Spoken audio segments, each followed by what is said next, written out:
Selamat pagi Bu Guru dan teman-teman. Di sini saya akan mempresentasikan cara kerja sistem komputer, siklus penyimpanan, dan pengolahan data. 1. Cara kerja sistem komputer. Konsep dasar cara kerja komputer. Konsep dasar cara kerja komputer ini ada 5. Yang pertama itu brainware atau user. Kita sebagai pengguna akan memasukkan perintah ke dalam komputer. Yang kedua, menginput, masukkan data ke dalam komputer. Yang ketiga, akan diolah oleh CPU menjadi informasi.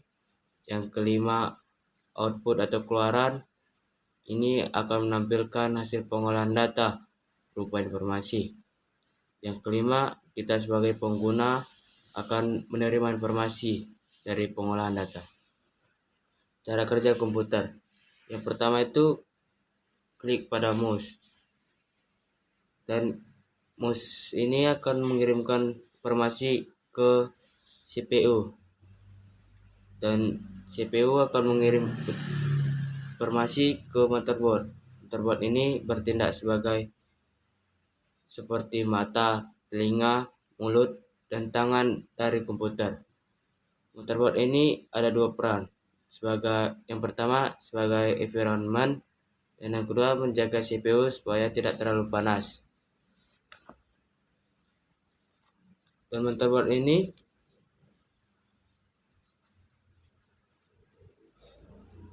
dan keyboard ini akan memasukkan perintah ke CPU. CPU akan menampilkan ini ke monitor. 2. Penyimpanan dan pemrosesan data ke dalam komputer. Media penyimpanan atau storage itu adalah peranti yang dapat digunakan untuk menyimpan data, baik berupa audio, video, gambar, teks, dan lain sebagainya. Peranti-peranti itu seperti ini. Yang pertama, hard disk. Hard disk ini adalah jenis disk yang bersifat tetap, tidak perlu dikeluar, masukkan sebagaimana disket floppy. Umumnya terbuat dari bahan logam. 2. Floppy disk. Pada tahun 1969, floppy disk ini pertama kali diperkenalkan. Saat itu hanya bisa membaca read only. Jadi ketika data tersimpan tidak dapat dimodifikasi maupun dihapus. Ukuran 8 inch dan dapat menyimpan data sekitar 80 KB. Media penyimpanan mayoritas tipis, fleksibel, disegel dalam plastik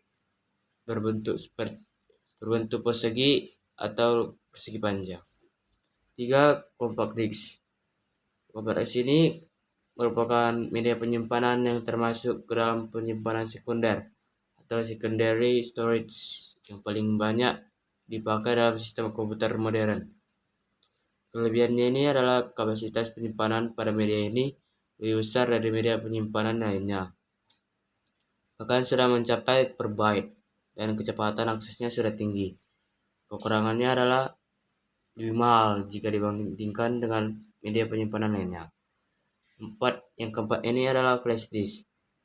Media flash disk ini adalah media penyimpanan data dengan kapasitas penyimpanan cukup besar.